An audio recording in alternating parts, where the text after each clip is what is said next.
Hello everybody, my name is Patrick and today I'm going to be reviewing my 9-round Reflex boxing bag that I got from Walmart for $60. Now, what this is this is simply one of those bags that has a spring attached to a base with a small bag up top for you to hit in a reflex-like fashion.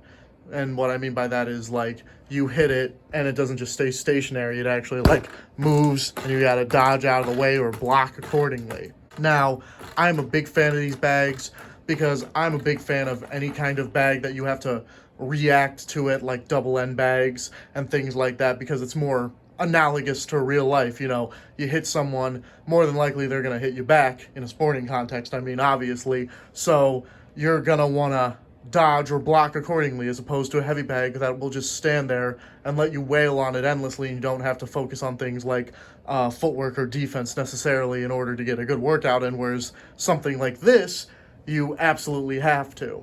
Now, first things first, I want to talk about the quality of the product, which in my opinion is extremely high, because this head right here, this head is extremely solid. Like normally when you get reflex bags like these, the head or the body bag shaped type thing is normally extremely soft, which means that you could literally like hit it with bare fists or even like a loose wrist and hit it like that, and it normally wouldn't be a big deal. This thing, this head right here is extremely hard, actually. Like if you were to hit this bare knuckle for a couple of rounds, it would hurt pretty bad. So you definitely need to wear some form of gloves, even if it's just thin gloves, to hit this thing, because otherwise it's really gonna hurt your hands. And honestly, I would consider that a positive, because when you're punching, I like my bags to be a bit more rigid, because if you're punching and anything is off, like if your wrist is out of alignment, your thumb's over here, or you're punching with the wrong part of your hand, then naturally you would want something to give you feedback that you're punching wrong. And so when your punching bag is rigid, it does just that. Like if I were to punch like this and hit and my wrist hurts, well, then that's a sign to me that I punched wrong. So this bag, I feel, would do a good job in letting you know, hey, something was wrong if your wrist happened to end up hurting. Now, something else that I want to talk about this bag in particular is the spring. Now, this spring is extremely springy. And what I mean by that is, like, normally, again, with bags where the spring is all the way down at the bottom, the bag would literally take forever, especially if it was on the highest setting, like I have this bag right here.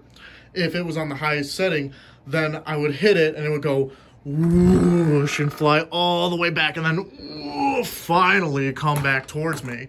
But as you can see, this bag, the fact that the spring is more tight than other springs, this bag, you can actually practice combos on it, because A, you have to hit with more force in order for it to be sent flying back, and B, if you were to do that, it still comes back faster at you than most other bags would, which I think, again, is a big plus, because it's not slow paced, it's fast paced. You gotta be able to think on your feet and react accordingly. Again, like a real reflex bag. Now, something else that I want to talk about is that this bag stands a little bit taller than other reflex bags I've had before. This bag stands at its like peak height at 63 inches. Now, I've had other bags that only stand at 55 to 60 inches at their tallest, and it's like, well, so, and keep in mind, for reference sake, that I am 5'9", all right? So I am the average height of someone in America. So that means that when punching other brands of bags, I'd have to essentially be punching down, which means that I would develop a habit of dropping my hands because I'm constantly facing downward to strike. This bag, I can set at my height, which means that, or at least the closest to it, which means that my hands always have to be up by my face because this bag is almost as tall as me.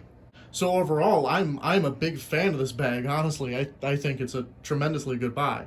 Now, something I want to go over real quick, however, is, I don't know if you consider these cons, but I consider these pretty weird things. So firstly, most of it is down here at the base. So firstly, as we can see, this base is not one solid piece. It is two separate pieces that are held together by screws.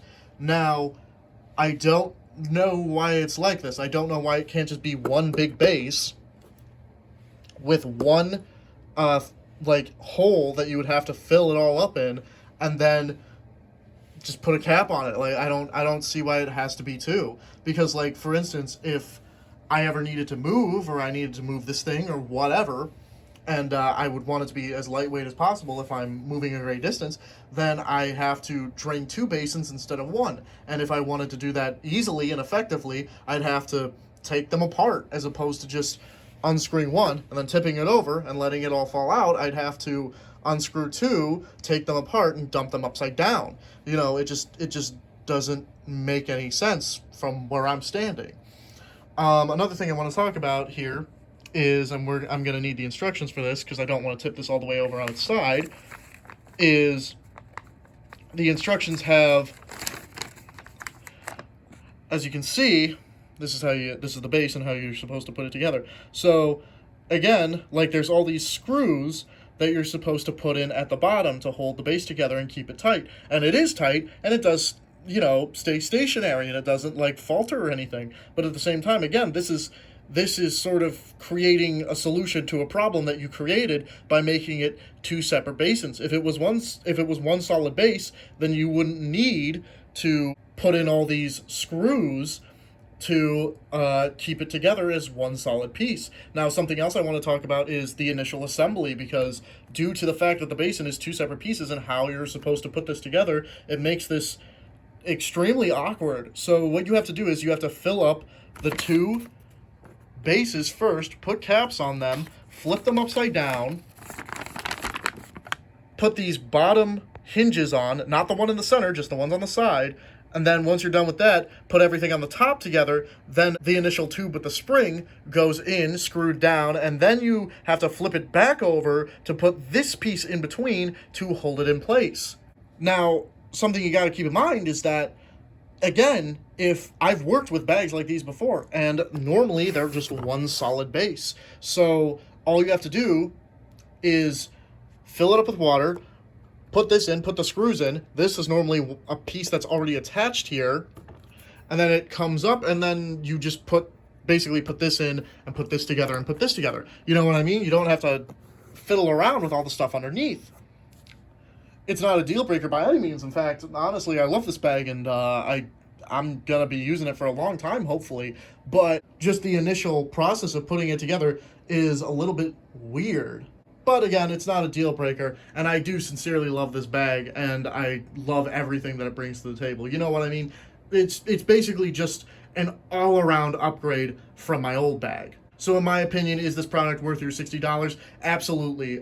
If your goal is cardio, if your goal is to train martial arts, you know, I would see no reason not to buy this bag. Just keep in mind that the initial putting together process is a bit weird and a bit annoying. So just keep that in mind when you initially purchase the bag. But other than that, I would heavily recommend this bag. All right, guys, I've been Patrick, and I'll see you next time.